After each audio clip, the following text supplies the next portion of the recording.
بس هنغسلها بحاجة موجودة عندنا في كل بيت وبنستخدمها في البيت عندنا، يعني حاجة موجودة ومتوفرة وبنضف السجادة جدا. جربي ومش هتخسري. هنغسل سجادتنا بايه، او نص سجادة بتاعتنا اللي احنا قاطعينها قبل كده، كنت قاطعها معاكم في فيديو قبل كده. بصوا انا هغسلها بالمشط بتاع التسليك مش المشط العادي. بصوا المشط العادي اللي هو احنا بنسرح بيه هو ده الازرق، ده اللي احنا بنسرح بيه العادي.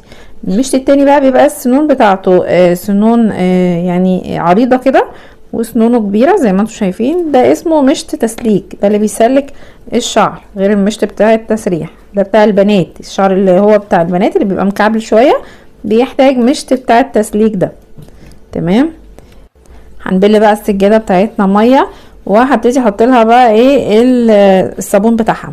انا ما بستخدمش المسحوق اللي هو البودر بتاع الغسيل بتاع الملابس، بستخدم الصابون السائل بتاع غسيل الاطباق.